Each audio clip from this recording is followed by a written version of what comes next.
오늘 설교의 제목은 이제 다시 시작이다 라는 제목으로 말씀을 나눌 겁니다. 이제 다시 시작이다. 누구 군대 가나 싶죠? 군대 아무도 안 갑니다. 이제 다시 시작이다 라는 제목으로 말씀을 나눌 겁니다. 예수님이 부활하시고서요 제자들에게 나타나시는데 적어도 요한은 3번 예수님이 나타난 기록을 3번 우리에게 알려줍니다. 뭔가 삼세판 같은 느낌이에요. 예수님이 처음 제자들에게 나타나셨을 때는요 안식 후 첫날 그 저녁입니다. 왜 나타나셨죠? 제자들의 상황이 두려워하고 있는 그 상황입니다. 두려워서 문 걸어 잠그고 있는 제자들에게 예수님 나타나셨고, 두 번째는 한 8회쯤 지나서 나타나셨어요. 그때는 믿지 못하는 도마, 그 도마를 위하여 예수님이 나타나셨습니다. 거의 두 번째는 믿지 못하는 사람들을 위해서 나타나신 거죠. 오늘이 3번째입니다. 이제 더 이상 없을 거예요. 마지막 3번째 주님이 적어도 요한복음에서 사랑하는 제자들에게 나타나신 것은 오늘 설교의 제목 그대로입니다. 이제 다시 시작하려는 사람들에게 예수님 나타나십니다. 예수님과 함께 살아가는 삶, 어쩌면 부활의 주님과 함께 살아가는 삶이 그렇게 녹록하지 않습니다. 두려움이 임하죠. 그리고 우리의 믿음은 계속 흔들립니다. 주님이 부활하셔서 세상을 다스린다는 소식을 우리가 들었지만 정말로 그 새로운 창조에 합당하게 살아가기 위해서 뭔가 새롭게 시작하려는 마음은 있는데 다시 시작하는 게 그렇게 쉽지는 않습니다. 시작해야만 할 것만 같아요. 뭔가 다시 해야만 할 것 같지만 그렇게 시작이 순탄하고 그리고 제대로 된 시작을 하기가 만만치 않습니다. 지난주에 선거가 있었습니다. 선거 결과에 따라서 뭐 이쪽 당도 그렇고 저쪽 당도 그렇고 아마 똑같을 거예요. 뭔가 좀 다시 시작하고 싶죠. 뭔가 크게 승리를 얻었다는 사람들은 뭐 이제 다시 시작이죠. 그리고 또 어려움에 처하고 자기들의 예상보다 훨씬 더 안 좋은 결과를 받아든 여러 당들은 또 나름대로 이제 다시 시작이라고 마음을 가다듬고 뭐를 하려고 합니다. 하지만 누가 되었든지 간에 다시 시작하는 게 그렇게 만만치는 않습니다. 정치하는 그 정당에 있는 속한 사람들만은 아니에요. 국민들도 마찬가지입니다. 선거 결과를 보고요 다들 뭔가 마음의 결심들을 해요. 이제 뭔가 다시 시작이구나, 뭔가 새롭게 시작해야 되겠구나 하는 결심들을 합니다. 부활의 주님을 만난 사람들도 마찬가지예요. 이제 다시 뭔가를 시작해야 되죠. 여기 여러 가지 이유 때문에 다시 시작하기를 결심하시는 분들이 있으실 겁니다. 뭔가 공부를 다시 시작하시는 분들도 있으실 거고, 아니면 새롭게 사업을 시작하려고 하시는 분들도 있으실 거고, 아니면 고난주간 부활주일 지나면서 주님께서 내 삶에 와 계시고 주의 은혜 붙잡고 내가 새 꿈을 꿀 수 있겠구나라는 새로운 결단 그리고 복된 소식 안에 삶의 변화를 꿈꾸는 분들이 계실 거예요. 내 신앙이 새로워지기를 바라고, 내 성품이 새로워지기를 바라고, 내 가정에 변화가 있기를 바라고, 내 일터에 아니면 이 나라 이 민족과 세상 가운데 변화가 있기를 기대하며 뭔가를 해보려는 사람들, 오늘 말씀을 잘 들어주시기 바랍니다. 이제 다시 시작이다 라고 생각하는 사람들이 있어요. 뭔가 바꿔야만 된다는 어쩌면 강압에, 아니면 내 마음에서 끌어오르는 새 소망과 꿈에 뭔가 새로움을 시작하려는 여러 동기와 이유가 있지만 이제 시작하려는 사람들이 여기에 있습니다. 뭔가 시작하려면 적어도 3가지 정도는 정해져야 돼요. 첫 번째, 어디서 시작해야 될까? 그거죠. 시작하려면 어디선가 시작해야 돼요. 그러니 어디서 시작해야 될까? 두 번째, 도대체 시작하면서 무엇을 할까? 그게 두 번째요. 세 번째, 시작하면 도대체 어떻게 시작해야 될까? 그 3가지의 질문이 우리 안에 있습니다. 오늘 우리가 읽은 본문 21장 1절부터 14절에 그 대답이 주어져요. 뭔가 시작하려고 결심하신 분들, 오늘 말씀에 잘 귀를 기울여 주십시오.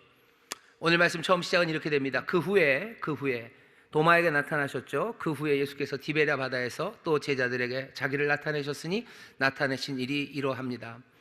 제자들은 그 시작의 자리를 어디로 잡았냐면요 디베랴 바다로 잡았어요. 디베랴 바다에서 시작해야겠다 생각하고 예수님의 제자 중에서 7명이 지금 디베랴에 모여 있습니다. 7명의 이름은 그래요. 시몬 베드로가 있고요, 디드모라 하는 도마가 있고요, 그리고 예전에 뭐 나사렛에서 무슨 선한 것이 나겠느냐라고 얘기했던 갈릴리 가나 사람 나다나엘이 있어요. 그리고 세베대 아들들 이름은 말 안 합니다. 야고보와 요한이죠. 5명. 나머지 2명은 아예 이름도 얘기 안 하고 그냥 이름 모를 다른 2 제자가 있었다고 7명이 있습니다. 여러분들 영화 좋아하시는지 모르겠는데 뭐 구로자와 아키라라고 일본 유명한 감독이 있어요. 그 감독 영화 중에 뭐 세븐 사무라이라고 7명의 사무라이가 뭐가 이렇게 동네에 가서요 조그만 동네를 도와주는 그런 영화가 있습니다. 오늘 이 말씀을 읽으면서 그 세븐 사무라이가 생각이 나더라고요. 뭐가 세상은 바뀌었어요. 바뀐 세상에 도대체 어떻게 살아야 될지 이 작아진 사무라이들이 어쩔 줄 모릅니다.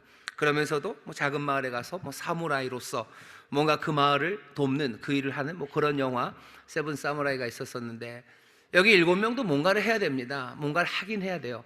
그냥 예전처럼 돌아갈 수는 없어요. 주님 부활하셨지만 지난달처럼 살 수는 없어요. 지난달 아니면 작년 이맘때 예수님과 함께 갈릴리를 돌아다니고 때로는 예루살렘으로 왔다 갔다 하면서 즐거웠던 시간들, 아니면 어려움이 있었어도 주님과 함께 하기에 든든했던 시간들, 주께서 가끔씩 분명하게 보여줬던 놀라운 표적들, 그렇게 살아가는 것도 참 행복하고 좋았고 모험이었는데, 이젠 더 이상 그런 식으로 모험할 수는 없습니다. 그런 모험의 시간은 끝났어요. 부활의 주님 그 영광의 모습을 배웠지만 이제 우리의 삶은 달라져야만 한다는 걸 제자들도 압니다.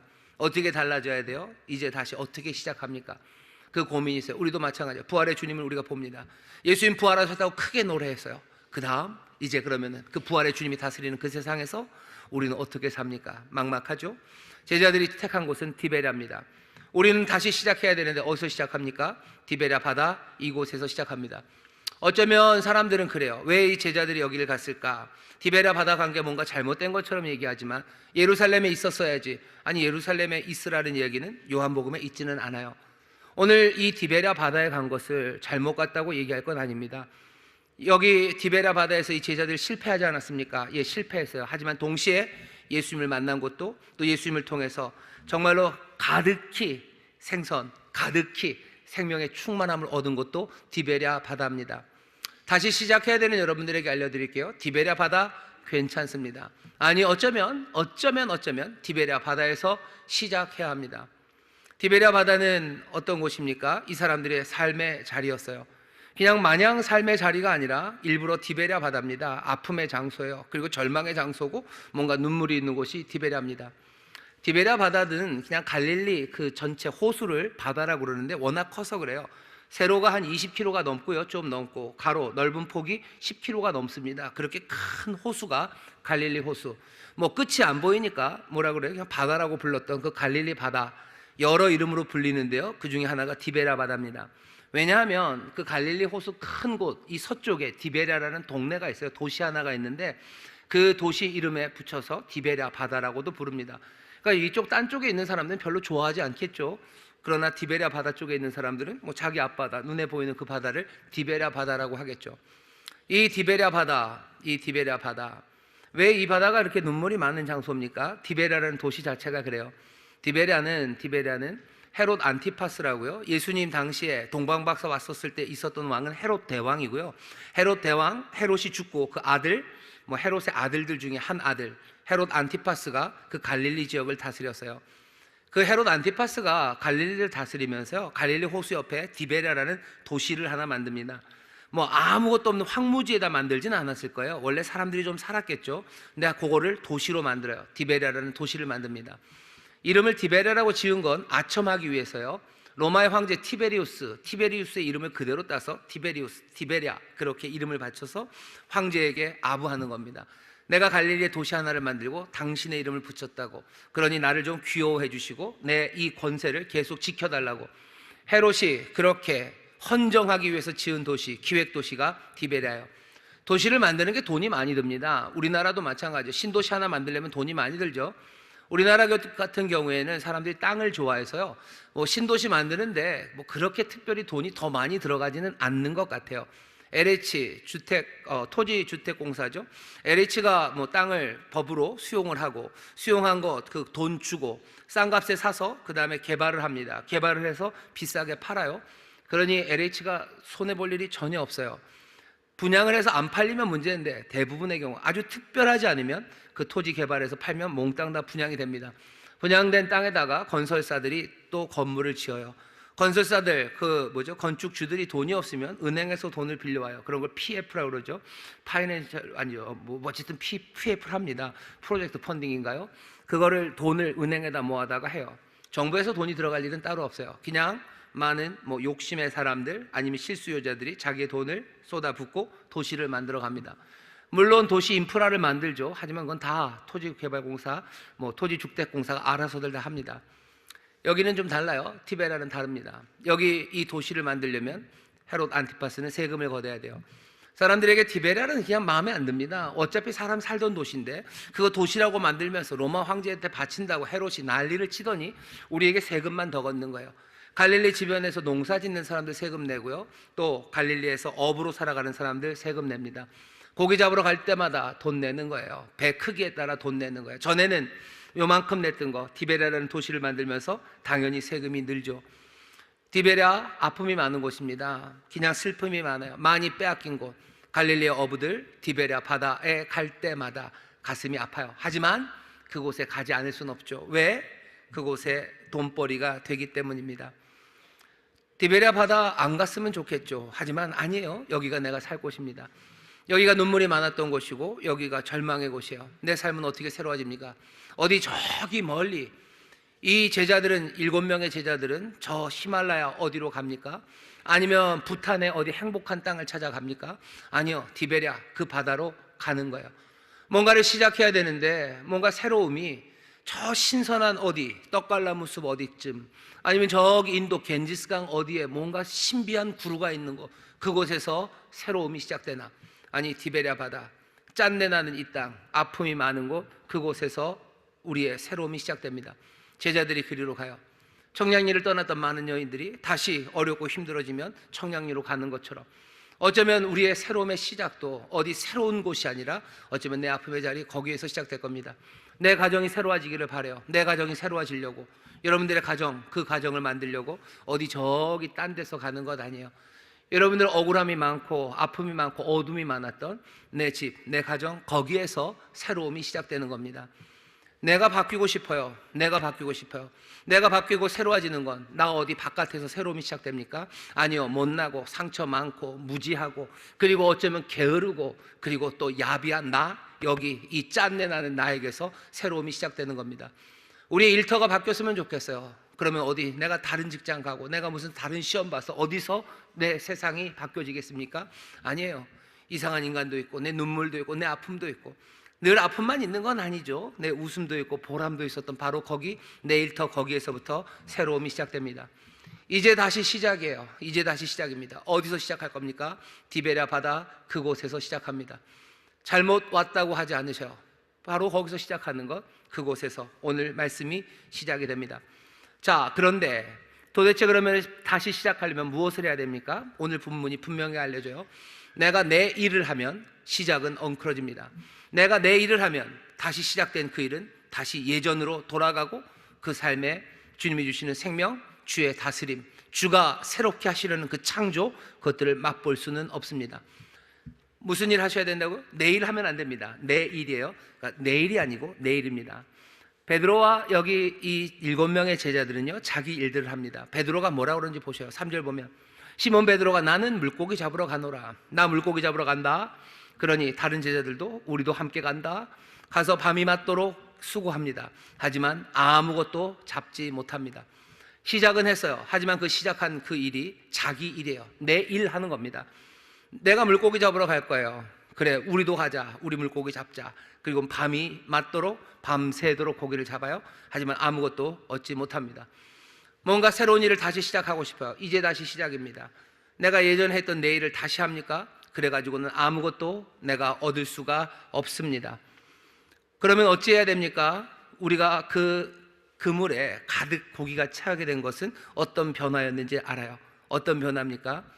이 사람들은 예수님의 말씀에 따라 오른편에 그물을 내립니다. 그때 새롭게 시작한 그 삶에 뭐예요? 열매가 풍성한 고기가 가득하기 시작해요. 뭔가 다시 시작해도 제자리로 돌아갈 수 있습니다. 정말로 다시 시작한 것에 생명이, 그리고 새로움과 신선함이 가득 차기 위해서는 내가 내 일을 해서는 안 됩니다. 내가 주의 일을 해야 돼요. 아니, 똑같이 금을 내리는 거 아닙니까? 똑같이 금을 내리고 똑같이 금을 거둡니다. 하지만 그 밤에 했던 일은 자기들의 일이었어요. 하지만 이 아침에 이 새로움으로 한 일은 주님의 일입니다. 왜? 주께서 하라고 하신 대로, 주님이 함께 하시는 그곳에서 주의 말씀을 따라 그물을 내렸기 때문입니다. 뭐가 그렇게 다릅니까? 같은 거 아닙니까? 같지 않아요. 하나는 내 일이고 하나는 주의 일입니다. 우리가 주의 나타나심 앞에서, 그리고 주의 말씀 따라 일할 때 우리의 새로운 시작은 정말로 열매를 맺어가는 새로운 시작이 됩니다. 내가 나를 바꾸려고 혼자 많이 애를 써요. 하지만 그것은 내 일일 뿐이에요. 내가 내 힘으로, 내 능력으로 뭔가를 바꿔보려고 몸부림칩니다. 하지만 오늘 본문이 얘기해줘. 밤이 맞도록 수고해도 거기엔 아무것도 건져지지 않아요. 아니, 왜 그렇게 비관적으로 말씀하십니까? 뭔가를 바꾸려면 바꿔지는 것 아닙니까? 바꿔주려고 바꿔줬을 거면 이미 바꿔줬을 겁니다. 여지껏 바꿔지지 않았다는 건 내가 내 일로 내 삶을 바꿀 수 없다는 거예요. 내가 내 가정을 바꿀 수 있었으면, 우리 아버지가 우리 가정을 바꿀 수 있었으면 우리 아버지가 예전역에 바꾸셨을 거예요. 새롭게 만들었을 거예요. 내가 내 게으름과 내 이 야비함을 고칠 수 있었다면 이미 내가 내 야비함과 게으름을 고칠 수 있었을 겁니다. 그게 안 되니 이제 다시 시작이죠. 이제 다시 시작이다 하면서 다시 또 내 일을 하면 우리는 그 밤 다시 빈 금을 그것만을 붙잡게 될 겁니다. 이제 다시 시작이에요. 여전히 예전처럼 내 일을 하겠습니까? 아니요, 그럴 수 없습니다.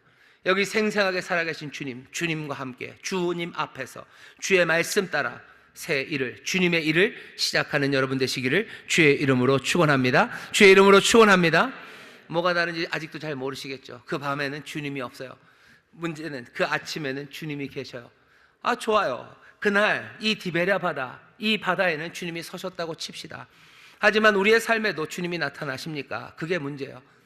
내가 주의 일을 한다는 게 뭐 이렇게 다른 방식으로 그게 설정이 되어 있다면 내가 그렇게 하겠는데, 오늘 말씀은 그냥 아니에요. 그냥 그물을 내 밤이고 그리고 아침일 뿐이에요. 주님이 계시고 주님이 안 계시고 주님이 계실 뿐이에요. 주의 말씀이 없고 여긴 주의 말씀이 있을 뿐이에요. 그 차이가 같은 일을 내 일과 주의 일로 만들어낸다 하는데, 그렇다면 주님이 나타나셔야 되는 거 아닙니까? 주님이 말씀하셔야 되는 거 아닙니까? 오늘 여러분들에게 알려드립니다. 주님 여러분들에게 나타나시고 여러분들에게 말씀하시는 주님인 것 여러분들 믿으시기를 주의 이름으로 축원합니다. 아, 그냥 축원만 한다고 됩니까, 목사님? 속에 그런 생각이 있으시죠? 오늘 여기 예수님이요, 이 제자들에게 나타나셔요. 제자들이 예수님 찾으러 온 거 아닙니다. 예수님이 스스로를 나타내셔요. 거기서부터 시작해요. 뭔가 다시 시작하는 사람들이 모두가 다 주님을 찾지 않아요. 뭔가를 시작하려는 사람들에게 주님이 찾아오셔요. 내가 내 삶을 바꾸려고 싶은 사람들이 주를 늘 찾습니까? 그렇진 않아요. 하지만 사랑하는 자들, 자기 사람들이 뭔가 새로움을 위해서 다시 시작하려는 그 자리에 누가? 예수님이 찾아오셔요. 왜? 자기의 일을 해서는 아무것도 얻을 수 없기 때문에 주님이 오셔야 됩니다. 주님이 요한복음 15장에서 그렇게 이미 말씀하셨어요. 너희가 나를 떠나서는 너희가 아무것도 할 수 없대요. 아무것도, 오우된 아무것도 할 수 없답니다. 여기 아무것도 잡지 못했다는 말과 같은 말이에요. 주님을 떠나서는 아무것도 할 수 없어요. 여기 맞습니다. 이 밤에 이 사람들이요, 부활의 주님 우리가 봤어요. 하지만 이제 뭔가를 시작하려고 하지만 주님을 떠나서는 아무것도 할 수 없어요. 예수님 우리를 사랑하십니다. 자기 사람을 사랑하시는데 이들이 자기를 떠나서는 아무것도 할 수 없음을 알아요. 뭔가를 시작해야만 되고 다시 시작해야 되면 그 상황에서 이들이 헛수고할 것 주님 아셔요. 사랑하시되 끝까지 사랑하시는 주님께서, 그러니 어떻게 하시는 거예요? 주님이 스스로를 나타내시는 거예요. 디베랴 바다로 간 이 제자들이 주님 어디냐고 주님 찾으러 다니지 않아요. 주님 오시라고 뭔가 뭘 어떻게 하는 것도 없어요. 뭐 하는 거예요? 주님이 그들에게 나타나십니다. 오늘 여기 뭔가 다시 시작해야 되겠다고 생각하시는 여러분들이 디베랴 바다로 가서 여전히 내 일을 한다면, 주님 없이, 주님 말씀 없이, 주님 보는 것 없이 내 일을 한다면 우리는 그 밤에 그냥 빈 그물만 거둘 뿐입니다. 하지만 주님이 오셔서 주님이 우리의 삶의 중심에서 주님 하시는 말씀이 들려지고 그 말씀 따라서 내가 하나하나 내 일들을 하기 시작하면 그때는 이건 주의 일입니다. 거기에 정말로 생명을 얻되 넘치게 얻게 하시겠다는 그 약속 그대로 생명을 채우실 거예요. 삶을 가득 채우실 거예요. 그리고 새로운 변화, 주가 만드시는 새로운 세상을 우리에게 안겨주시는 줄 믿습니다. 여러분, 시작은 어떻게? 주님이 나타내실 거예요. 기대하십시오. 기대하셔요. 언제 나타내십니까? 오늘 우리가 뭔가 다시 시작하자고 그 마음으로 여기 있지 않습니까? 그러면 사랑하는 여러분들에게 주님이 지금 나타나시는 거예요. 오늘 이 시간이 어떤 시간입니까? 여기 있는 이 날이 새는 시간이에요. 갈릴리 그 바다, 디베랴 바다, 갈릴리의 서쪽입니다. 서안이죠. 서안에 예수님 바닷가에 서 계셔요. 예수님 바닷가에 서 계셔서 바다를 본다는 건 동쪽을 보신다는 얘기겠죠. 해는 동쪽에서 떠오를 겁니다. 갈릴리 낮은 호수예요. 옆에 높은 고원들이 있습니다. 그러니 낮은 호수니 얼마나 캄캄하겠어요. 밤 캄캄했던 갈릴리에 이제 해가 천천히 떠오릅니다. 이제 세상이 보이기 시작해요. 이제 산들의 색깔이 보여요. 갈릴리 호수의 색깔이 보여. 그리고 그 하늘, 갈릴리의 하늘이, 그 하늘이 보이기 시작합니다. 가뜩이나 부활과 영광의 몸으로 변화된 예수님께서 그 해변에 서 계셔. 떠오르는 태양, 그 태양을 맞으며 예수님 서 계십니다. 찬란하게 나타나셔. 신선하게 나타나셔. 놀랍고 아름다운 가능성들을 다 품으시고 주님이 제자들에게 나타나시는 겁니다. 오늘 이 시간 주께서는 그 디베랴 바닷가에 서 계셨던 그 아름다우심으로, 그리고 그 놀라운 가능성으로 오늘 우리 가운데 나타나 계심을, 부활의 주님이 우리를 찾아오심을 여러분들 믿으시기를 주의 이름으로 축원합니다. 성령께서 우리의 눈을 여셔서요, 우리 주님을 보게 하시는 거예요. 안 보이는데요? 아니요, 보게 하십니다. 여러분들 내가 주를 보는 것 같아요. 내가 주님 앞에 내가 섭니다. 주님은 어떻게 말씀하십니까? 어떻게 말씀하시냐고요? 주께서는 그 말씀을 우리의 입술에 담으셨어요. 여러분들의 입술에 담으셨어요. 제 입술에 담으셨어요. 신명기에서 그러죠. 너 하나님의 말씀 못 지킨다고 하지 말아라. 하나님의 말씀이 어디에 있는지를 알아야 우리가 지키지 않겠습니까? 그런 변명하지 말아라. 하나님의 말씀 찾으러 저 바다 끝에 갈 필요 없어요. 어디 멀리서 찾을 필요 없어요. 하나님의 말씀은 아주 가까이 있대요. 아주 가까이 있다. 얼마나 가까이? 네 입술에, 네 입에 있지 않냐.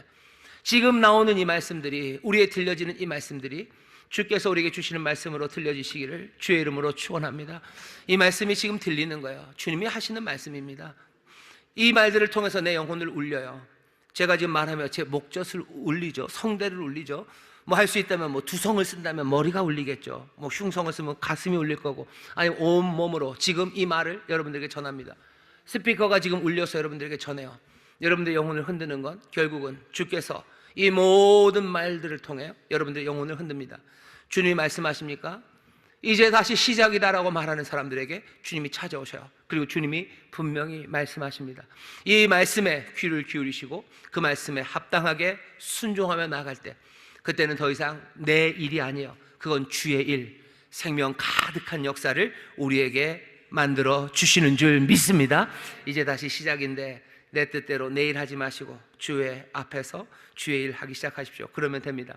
그 다음에요, 그럼 어떻게 시작합니까? 시작은 어떻게 해야 되는 겁니까? 세 가지입니다. 첫 번째, 오늘 본문을 보면요, 예수님이 오늘 이 말씀을 우리에게 전해주면서 세 가지를 가르치셔요.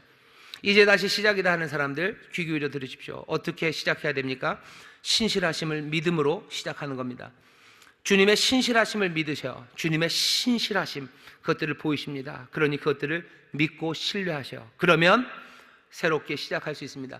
사람들이 시작하지 못하는 큰 이유 중에 하나가요, 과거에 묶이는 거예요. 과거에 묶이는데 어떤 과거냐면 자기의 실패입니다. 자기의 실패에 묶여서 시작하지 못해요. 자기의 못남 때문에 시작하지 못해요. 내가 너무 못났죠. 그러니 시작 못합니다. 내가 과거에 잘못한 잘못이 있어요. 실패가 있어요. 그러니 시작하지 못하고 머뭇거립니다. 하지만 오늘 말씀이 우리에게 알려줘요. 주의 신실하심을 여러분들 믿으셔요. 어떤 신실하심? 주의 자비, 긍휼, 그리고 그 놀라우신 사랑, 그 사랑의 신실하심을 여러분들 믿으십시오. 오늘 예수님께서 디베랴 이 바다로 찾아오셔서요, 제자들에게 처음 시작하신 말씀은 이렇게 말씀하십니다. 5절 보시면 예수께서 이르시되 얘들아 라고 부르셔요. 얘들아 너희에게 고기가 있느냐. 얘들아, 파이디아라고 부르시는 거예요. 파이디온, 그래서 아이들, 꼬맹이들, 어린아이들아 라고 부르셔요. 아니 다 큰 어른들을 왜 아이들아 라고 부르셔요?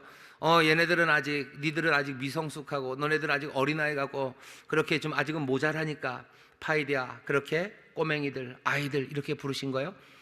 얘들아 라고 부르신 예수님의 부르심은요, 이건 그냥 제자들이 아직은 어리다, 아직은 성숙하지 못했다를 뜻하려고 하시는 건 아닌 것 같아요. 제자들을 예수님께서 얘들아 라고 부르십니다. 이건 친밀함이에요. 정말로 친밀함으로 사랑스럽게 이들을 부르십니다. 빈 무덤에서 마리아를 부르실 때 마리아야 라고 부르셨어요. 마리아야 라고 부르는 그 부름 하나에 마리아는 그냥 라보니여 하며 주님을 알아봅니다. 자기에게 오셔서 자기의 영광의 몸을 몽땅 다 내어주시는 주님 앞에 도마는 나의 주, 나의 하나님이라고 고백해요. 여기 디베랴 바다, 아무것도 얻지 못한 이곳에서 이 사람들을 부르는 얘들아 라는 부르심, 그 부르심이 들리는 겁니다. 너네들 왜 바보짓 하냐 라고 야단치며 이 모자란 녀석들이라고 하지 않으셔요. 예수님 제자들이 다 뿔뿔이 도망갔었던 거 아십니다. 특별히 베드로는 배반하고 또 부인했던 것까지 아셔요. 이 배신자들이라고 부르지 않으셔요. 뭐라고 부르셔요? 얘들아 라고 부르십니다. 얘들아. 끝까지 사랑하셔요. 끝까지 사랑하셔요. 자비와 긍휼을 잊지 않으셔요. 주님은 신실하십니다. 그 긍휼이 한이 없으시고 그 인자는 늘 성실하셔요. 못나고 부족한 이들을 주께서 부르십니다. 내 실패, 내 못남 때문에 내가 아무것도 못합니까? 아니, 이 부르심, 이 신실하심을 여러분들 하나씩 더 깊이 보기 시작하십시오. 오셔서 물으셔요. 고기가 있느냐라고 물으셔요. 고기가 있는지 없는지 몰라서 물으신 건 아닙니다. 그냥 제자들이 대답을 기다린 거죠. 제자들 대답합니다. 없어요. 없습니다. 그러게 내가 뭘 했냐, 뭐 그런 이야기 없습니다. 텅 비고 아무것도 없다는 이 사람들을 야단치지 않으셔요. 그들의 무능을 야단치지 않으셔요. 그들이 잘못 시작한 것에 대해서 뭐라고 추궁하지 않으셔요. 그냥 그 다음 대답은 이렇게 하십니다. 예수께서 이르시되 얘들아 너희에게 고기가 있느냐? 대답하되 없나이다. 가라사대 그물을 배 오른편에 던지라. 그리하면 얻으리라. 그물을 배 오른편에 던져라. 그러면 얻는다. 왜? 먹이고 싶으신 거예요. 이들에게 생명을 얻되 넘치게 얻게 하시려는 게 예수님의 사랑의 뜻이지. 이 사람들을 뭐라 그래야 되나? 핀잔 주고 또 이 사람들의 과오를 어떻게 찌르고, 그게 예수님이 지금 원하시는 바가 아닙니다. 예수님은 우리에게 생명을 주기를 원하시는 거예요. 믿음으로 생명 얻기를 원하시는 주님, 그 생명으로 인도하시려 지금도 성실하게 그 일을 하고 계시는 겁니다. 재밌는 건, 그래서 그물을 던졌더니 너무너무 많이 잡혔어요. 고기가 많아 그물을 들 수 없었습니다. 그때 예수의 사랑하시는 제자가 베드로에게 말합니다. 주시다, 주님이시네 라고 베드로에게 얘기를 해줘요. 베드로가 그 얘기를 듣고 뜨끔하지 않습니다. 베드로는 도망갈 만한 이유가 있어요. 아이고, 그냥 예수님 사라져버리면 제일 좋겠죠. 마주하기 껄끄럽습니다. 그런데 베드로는 껄끄러워하지 않아요. 베드로는 주시라 하는 그 말을 듣고, 시몬 베드로가 벗고 있다가 주라 하는 말을 듣고 겉옷을 두른 후에 바다로 뛰어내립니다. 바다로 뛰어내려요. 겉옷을 입은 건 예수님 앞에서 뭔가 예를 차리기 위한 거죠. 하지만 그러려면 좀 머리가 좋은 사람이면 옷은 두르면 돼요. 겉옷은 손에다 잘 들고, 수영 어차피 잘하니까 풍덩 들어서 겉옷은 이렇게 물에 안 젖게 하고서 뭐 이렇게 계엄으로 하는 거 있죠. 이렇게 옆으로 해가지고 그 다음에 나간 다음에 나가서 옷 입고 예수님 앞에 가면 되는데, 겉옷을 다 입고 수영하기가 얼마나 어려웠을까, 그죠? 아마 박태환이도 무슨 겉옷을 입고 수영하려면 힘들었을 겁니다. 하지만 베드로는 한 100m쯤 되는 걸요, 겉옷을 입고 헤엄쳐서 갑니다. 헤엄쳐서 거기까지 가요. 피할 것 같아요. 근데 베드로는 피하지 않습니다. 왜 그럴까? 얘들아 라는 그 이야기, 얘들아 고기가 없다는 그 말에 아무 핀잔하지 않으셔요. 그냥 오른편으로 그물을 던져라 라는 그 이야기를 들어요. 이게 누가 하신 거예요? 주님이 하신 거예요. 베드로는 주의 신실하심을, 그 변함없는 긍휼과 자비하심을 베드로는 믿는 겁니다. 그러니 도망가지 않아요. 그러니 베드로는 새롭게 시작할 수 있습니다. 힘들고 어려워도 그 겉옷을 입고 100m를 수영하는 그 길을 포기하지 않고 갈 수 있는 건 그 신실하심을 믿었기 때문이에요. 주의 자비와 긍휼이 한이 없으심을 베드로는 믿었기 때문입니다. 그러며 가는 거예요. 우리가 뭔가 다시 시작하려고 하면 과거가, 내 못남이 우리를 붙잡아요. 그냥 쑥스러움이 우리를 고개도 못 들게 해요. 그러니 뭔가 시작할 수 없습니다. 하지만 베드로 보셔요. 시작할 수 있습니다. 왜? 그 신실하심을 믿었기 때문이에요. 올라가 보니 숯불이 있습니다. 숯불이 있어요. 이 숯불은 베드로가 예수님을 부인하던 그 대제사장의 뜰에 있었던 게 바로 그 숯불입니다. 요한복음 18장에 똑같은 말이에요. 똑같은 말. 안뜨라키안이라는 똑같은 말로 그냥 그 숯불이 여기 있다고 얘기를 해요. 예수님 그 숯불 펴놓고서 베드로가 그렇게 오니까 뭐 숯불 옆에서 뭐 발로 모래를 툭툭 차면서 베드로 이게 뭔 줄 아냐? 뭐 이렇게 하지 않으셔요. 괜히 뭐 이렇게 비꼬지 않으셔요. 거기에 대해서 아무 말 없으셔요. 베드로도 그 숯불을 보고 멈칫, 허걱 뭐 이런 거 없습니다. 그 숯불 때문에 허걱하지 않아요. 허걱해야 될 이유가 없어요. 왜? 그 신실하심을 믿기 때문이에요. 숯불 이제 도망가지 않습니다. 숯불은 나에게 실패를 늘 리마인드 해주는 거예요. 그렇다고 내가 숯불을 도망갈 겁니까? 아니요. 내가 시작하고 뭔가 새롭게 나가는 그것에 방해가 됩니까? 아니요. 이제 더 이상 숯불은 베드로를 방해하지 않습니다. 왜? 주의 신실하심을 믿었기 때문이요. 가보니 숯불 그리고 먹을 것을 차려놓았어요. 예수님 뭐라고 얘기했죠? 조반을 먹으랍니다. 와서 밥 먹자. 조반을 먹으라 라고 말씀하셔. 밥 먹자라고 하십니다. 밥을 같이 먹는 사람들이 식구죠. 예수님은 이들을 가족으로 불러오시는 거예요. 잡히시기 전에도 이들을 먹이셨어요. 예수님 늘 함께 먹자 합니다. 우리도 그러죠. 어디서 사고 치고 여러분들 집에 들어가면 엄마가 너 밥 먹지 마라 그러시나요? 그러는구나요. 아마 아버지가 이런 치려고 해도 엄마는 그럽니다. 아이고 애 밥은 먹이고 하라고, 밥은 먹이라고, 이리 와라 밥 먹으라고. 아니 어떤 아버지는 그러죠. 그래 밥 먹자, 밥이나 먹어라. 밖에서 실패하고 어떻게 고개를 못 들어요. 시작할 수 없고 포기해야 될 것 같은 아들이 집으로 옵니다. 그러면 아버지는 뭐래요? 밥 먹자라고 하시는 거예요. 밥 먹자. 어떻게 다시 시작합니까? 실패한 사람들과 못난 이들은 어떻게 시작합니까?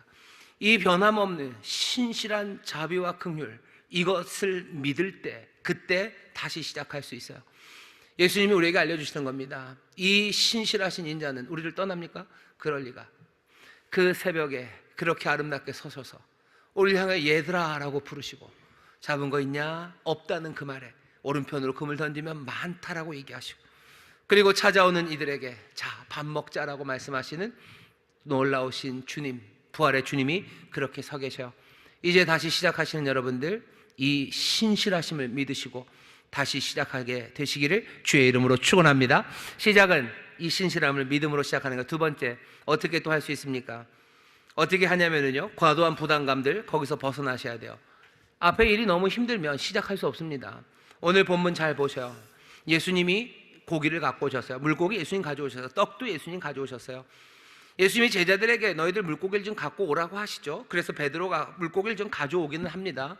하지만 베드로가 물고기 가져오지 않아도 예수님이 이미 다 가져오셨습니다. 뭔가 새로운 일을 시작하려고 하고 변화를 하려고 하는데 염려하지 마세요. 여기 예수 그리스도, 우리 부활의 주님은요, 새로운 창조의 왕이십니다. 그분이 모든 것을 다 하실 거예요. 그분이 새로움을 만드실 겁니다. 우리가 새롭게 시작하지만 이미 주님이 시작하셨어요. 사람들은 우리가 뭘 안 하면 예수님 아무것도 못할 거라고 생각하는 사람들이 있어요. 우리가 전하지 않으면 사람들이 듣지 못할 거라고. 아니요, 그렇지 않습니다. 우리가 세상을 바꾸지 않으면 세상은 바뀌지 않을 거라고. 아니요, 그렇지 않습니다. 어떤 사람은 그렇게도 얘기하죠. 예수님은 손이 없으시대요. 예수님은 손이 없으셔서 우리가 그분의 손이 되고 우리가 그분의 손이 되기를 기다리신다고. 아니요, 그건 말도 안 되는 소리입니다. 오늘 아침에 태양을 떠오르게 하신 그 손은 우리의 손이 아니에요. 주께서 아침 해를 떠오르게 하셔. 오늘 어쩌면 우리가 예배하러 오게 한 이것도 내가 내 능력으로 온 거 아닙니다. 주께서 이끌어 오시고 주의 손이 우리를 이끌어 인도하여 오신 거예요. 성령님을 우리에게 주시죠. 능력을 우리에게 주십니다. 그래서 우리가 주의 일을 해요. 예수님께서 우리에게 성령을 부어주셔서 숨을 내쉬며 주셨는데 숨을 다 내쉬었어요. 그래서 이제 더 이상 숨 못 쉽니까? 우리가 다시 숨을 다시 뺏게 드릴 때까지 예수님은 그냥 기다리셔야 되는 거예요. 이러고 있다가. 아니요, 그 숨, 그 능력, 그 영의 주인이 되십니다. 주의 영광, 그 영광은 오로지 주님의 것이에요. 주님이 역사하시고 주님이 다스리십니다. 주님이 그 새벽에 그 식탁을 모두 다 준비하셔요. 몽땅 다 준비하실 수 있으셔요. 그러면 우리는 그냥 가만히 먹으면 되는 겁니다. 아니요, 우리도 열심히 해야죠. 게으르면 안 되죠. 엉성하면 안 되죠. 하지만 우리가 게으르지 않고 열심히 내 온 힘을 다해서 주가 우리에게 맡기신 주의 일을 하는 이유는 우리가 안 하면 주의 일이 이루어지지 않아서가 아니에요. 우리가 전심을 다하는 건 주께서 우리를 부르셔서 우리에게 맡기셨기 때문이고, 주님이 우리에게 위대한 일을 맡기셨기에 우리는 감사와 감격으로 열심으로 기쁨과 감사로 하는 거지, 우리가 하지 않으면 그 일이 이루어지지 않을 거라? 아니요, 그렇게 되는 건 아닙니다. 모든 게 우리에게 달려있어요? 아니, 우리가 하지 않으면 우리 가엾은 예수님은 손가락 까딱 하나 할 수 없어서 그냥 그렇게 슬프게 계십니까? 전혀 터무니없는 생각입니다. 사람들이 그렇게 생각하기 시작할 때, 내 손에 달렸다고 생각하고 우리가 안 하면 주의 일이 이루어지지 않는다고 생각할 때 오히려 엉망이 되어갑니다. 시작하기도 어렵고 그렇게 시작을 한다고 해서 제대로 가지도 않아요. 무리하기 시작하는 거죠. 무리하기 시작하고, 그리고 탈선하기 시작하고, 내 손에 달려있다고 생각하니 내 뜻대로 하기 시작하고, 낙심하고 절망하기 시작하는 겁니다. 우리가 이런 거 많이 봐요. 이런 거 많이 봐요. 뭔가 전도하기 위해서, 아니면 우리의 내 삶을 바꿔야 돼. 뭔가 하나님의 일을 이루기 위해서요, 뭔가 의로운 방법 말고요, 여러 가지 나쁜 꾀들을 생각해내기도 합니다. 왜 그래요? 반드시 이루어야 되기 때문이에요. 반드시 이루려면 그렇게 해야 돼요. 그렇게 해야지 이 일이 이루어져요. 그러니 그러니까 반드시 해야 되니 뭐라도 하는 거예요. 그러니 그 목적을 이루기 위해서 여러 가지 동기가 다 인정이 되는 그런 방식으로. 아니, 우리가 그 목적을 이루기 위해서요, 모든 방법을 다 동원해야 될 필요가 왜 있습니까? 우리가 그것 못하면 그 일이 안 이루어집니까? 천만에 주께서 이루셔요. 우리가 주의 일을 하면서 의롭게, 그리고 또 주님 기뻐하시는 방법까지만, 사람들은 그러죠. 바보같이 그런다고 되냐? 그런다고 안 되는데, 그렇게 선하게 하면 그 일이 이루어지냐? 안 이루어지는데, 안 이루어지면 말면 되는 거죠. 그냥 되는 데까지 하면 되는 거죠. 그러면 안 이루어질 텐데, 그게 우리한테 달렸습니까? 우리한테 안 달려 있어요. 우리가 안 하면 그 일이 안 이루어집니까? 아니요, 주님이 이루셔요. 그 해변에 풍성에 멀고 이미 주님. 그럼 왜 고기를 가져오라고 하십니까? 우리를 부르시는 거죠. 우리를 그 위대한 일에 동참시키시는 거죠. 우리가 저기 목적지까지 가야 돼요. 가야 되는데 내가 가진 게 없습니다. 내가 가진 건 뭐밖에 없어요? 내가 가진 건 그냥 후라이팬밖에 없어요. 후라이팬으로 이거 저기 언제 갑니까? 안 됩니다. 그러니 이렇게 저렇게 속여서라도 가려고 해요.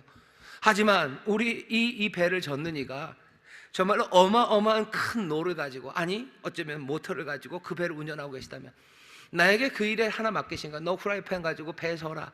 우리는 후라이팬 갖고 배를 절 겁니다. 후라이팬 갖고 배 저으면 돼요. 우리가 그거 가는데 거짓말하며 거기 가야 됩니까? 누굴 속이면서 가야 됩니까? 아니요, 후라이팬이라도 그냥 저으면서 즐겁게 가면 돼요. 우리를 그 일로 부르셨어요. 그리고 내가 그 일을 합니다. 오병이어 기적으로 5천 명을 먹이셔요. 예수님이 이 배고픈 사람들 그냥 보내실 수 없다고 생각하셨으면, 그 아이가 그거 안 갖고 왔으면 예수님 그 사람들 못 먹으신다고 생각하시는 거예요? 아니, 이 아이는 그럼 뭡니까? 자기가 가진 모든 것들을 힘을 다해서 다 드렸어요. 자기가 가진 것이 주님의 능력 앞에 함께 놓여졌을 때 많은 사람들을 먹이는 주의 일이 이루어지는 걸 보며 이 아이는 즐거워할 뿐이에요. 내 것을 받으심에 감사할 뿐이에요. 감격할 뿐이에요. 그 기적의 자리, 그 벳세다 들녘이 이 아이에게는 그냥 환상이 되어버리는 거예요. 먹은 사람들은 그냥 감사하죠. 하지만 이 아이에게는 이 벳세다 들녘은 꿈이 되는 겁니다. 환상이 되는 거예요. 우리를 부르십니다. 우리를 부르셔요. 우리가 가진 것들 예수님의 식탁 위에 그 숯불 위에 놓으라고 하셔요. 우리가 안 놓으면 그 숯불 위에 있는 불판은 탱탱 비어있을 거라고 생각하셔요? 천만에 그렇지 않습니다. 오늘 기쁨으로 시작하셔요. 주님이 우리를 동참하라고 부르셨어요. 그러니 기쁨과 감격으로 참여하셔요. 그리고 이 참여가 우리의 꿈이 되고 우리의 환상이 되고 그리고 우리의 축제가 될 것을 여러분들 기대하시며 시작하셔요. 지레 짐작하지 마셔요. 내가 이것 안 하면 다 망한다. 이거 어떻게 떨려서 이거 어떻게 하나. 아니, 떨려 하지 마셔요. 내가 실패하면 이게 끝장입니까? 천만에. 내가 실패하면 하나님의 나라가 안 임합니까? 내가 이거 안 거둬들이면 이 영혼이 어떻게. 아니요, 그렇게 되지 않습니다. 그렇게 되지 않아요. 주가 영광 받으시고, 오늘 본문 보면 13절입니다. 예수께서 가셔서 떡을 가져다가 저희에게 주셔요. 예수님이 가셔요. 그리고 취하셔요. 그리고 주십니다. 몽땅 다 예수님이 하셔요. 생선도 그와 같이 하십니다. 주님이 일하셔요. 주님이 역사하십니다. 그리고 그 역사에 우리를 불러오실 뿐이에요. 뭔가 시작할 때 여러분 너무 부담 갖지 마셔요. 너무 부담고 이걸 내가 안 하면 큰일 난다고? 큰일 안 납니다. 내가 주의 일을 하는데 내가 잘못하면 이게 큰일 난다고? 천만에 걱정하지 마셔요. 여러분들이 하는 얘기 아니에요. 저한테 하는 얘기입니다. 저한테 하는 얘기. 저 걱정 안 합니다. 한 개도 걱정 안 합니다. 걱정 안 하고야 말겠어. 왜? 뭔가 시작하려면 그래야 돼요.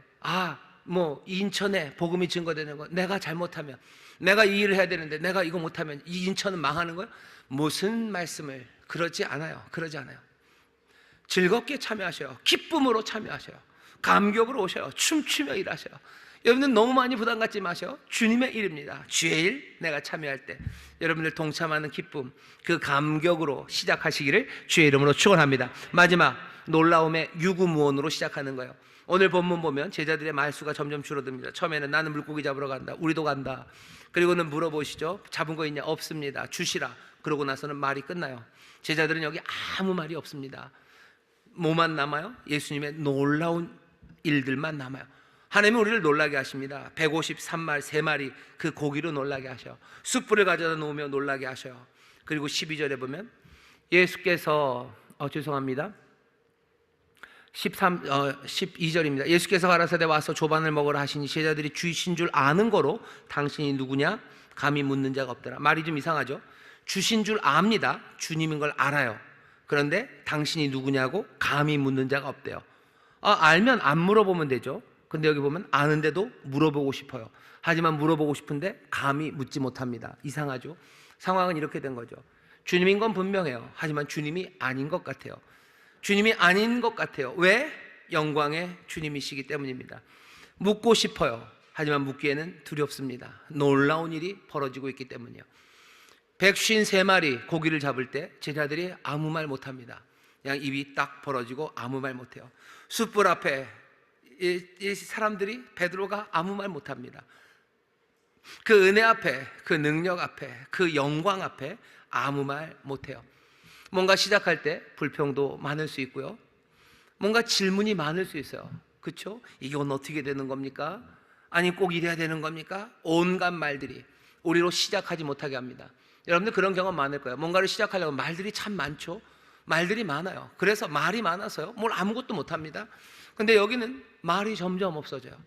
뭔가 시작할 때 질문도 많고 두려운 것도 많고 뭘 확인해야 될 것도 많은데, 아니 그럴 필요 없어요. 왜? 놀라움으로 여기 채우기 때문이에요. 그 놀라움, 은혜의 놀라움, 그 능력의 놀라움, 그 영광의 놀라움 앞에 서면요, 우리는 더 이상 말할 필요가 없어요. 그냥 말할 필요 없습니다. 주시는 거 우리는 받아서 기쁨으로 먹으면 돼요. 그리고 가야 되는 그 길을 따라 걸어가기 시작하면 됩니다. 우리에겐 이 놀라움이 임합니까?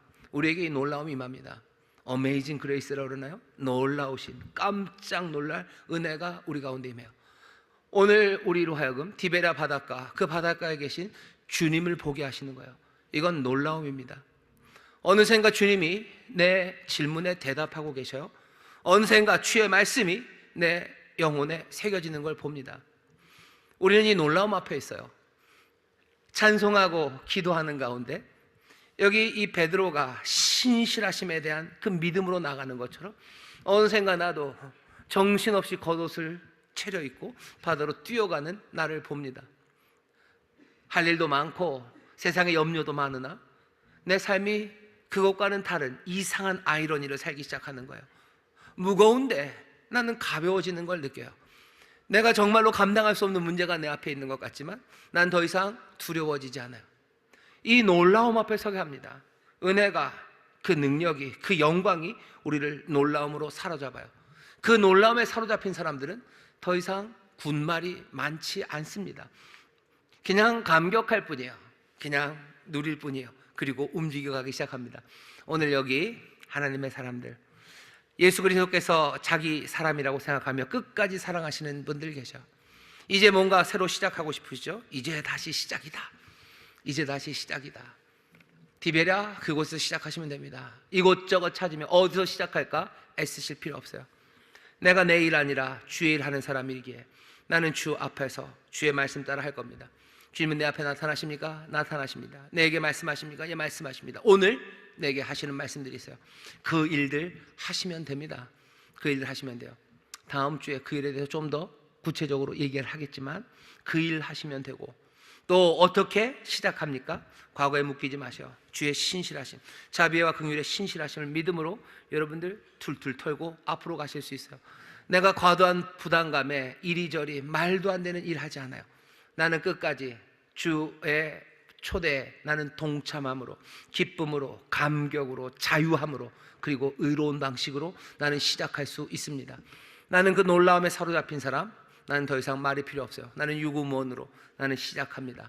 오늘 여기 나온 주의 백성들, 여러분들, 주께서 말씀하시는 그 일을 정말로 이제 다시 시작하시는, 내 삶을 바꾸고 또 내 가정을 바꾸고 내 일터를 바꾸고 세상을 바꾸는 그 새로운 시작에 여러분들 두려움 없이 기쁨으로, 감사함으로 찬송하며 나서는 우리 모두가 되기를 주의 이름으로 축원합니다. 기도하겠습니다. 하나님 감사합니다.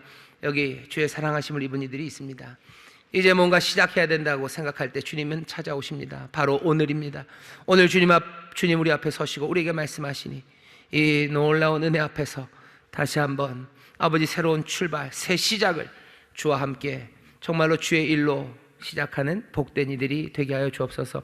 성령님, 우리를 날마다 눈 열어 또 귀 열어 주님 보고 주의 말씀 듣게 하여 주옵시고, 아버지 하나님 끝까지 이 순종의 시작된 발걸음 성실하게 걸어갈 수 있도록 우리의 힘이 되어 주시고 우리의 보혜사가 되어 주옵소서. 감사드리며 예수님 이름으로 기도하옵나이다. 아멘.